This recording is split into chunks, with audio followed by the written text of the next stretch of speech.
তার আসল খদ্দেররা আসে রাতে, যখন চিতার আগুন জ্বলে আর চারপাশ নিঝুম হয়ে যায়। এই দেখুন, আজও তার খরিদ্দার হাজির, একজন লম্বা ছায়ামূর্তি পেতনি। তার নাম ছায়ামাসি, আর তার পাশেই বসে আছে বিশাল মুন্ডহীন ভূত কবন্ধ। কি গন্ধ তোর ঘুগনির ভোলা! এই গন্ধটা না পেলে তো আমাদের আত্মার শান্তিই হয় না। মনে হয় যেন মরণের সব কষ্ট দূর হয়ে গেল। ঘ্রাণম, পরম ঘ্রাণম। ভোলা, তোর ঘুগনির কি ঘ্রাণ! আমার নাসিকা না থাকলেও সর্বাঙ্গে আমি এই ঘুগনির ঘ্রাণ অনুভব করছি। আরো আরো এক বাটি দে। দিচ্ছি দাদা, দিচ্ছি। তোমাদের ভালো লাগলেই আমার শান্তি। ভোলা কোনো সাধারণ ঘুগনি বিক্রেতা নয়। তার ঘুগনিতে এমন কোন জাদু আছে যা শুধু জীবিত নয়, মৃতদেরও আকর্ষণ করে। আর তার এই অদ্ভুত খদ্দেররাই তার দোকানের রক্ষক। বলো হরি হরি বল, বলো হরি হরি বল, বলো হরি হরি বল, বলো হরি হরি বল, বলো হরি হরি বল, বলো হরি হরি বল।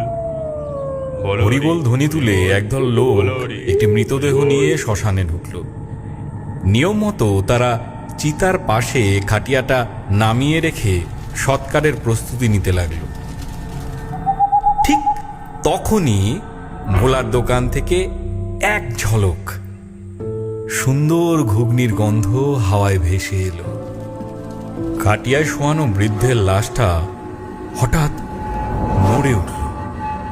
তার বন্ধ চোখ খুলল না ঠিকই, কিন্তু নাকটা ফুলে উঠল।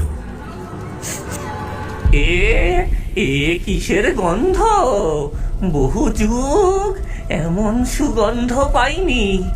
খিদে, বড্ড খিদে পেয়েছে।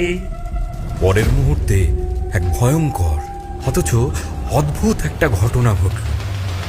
বৃদ্ধের লাশ ধড়মড়িয়ে উঠে বসলো এবং টলতে টলতে ভোলার দোকানের দিকে হাঁটতে শুরু করলো। দাদু, দাদু তো উঠে পড়েছে!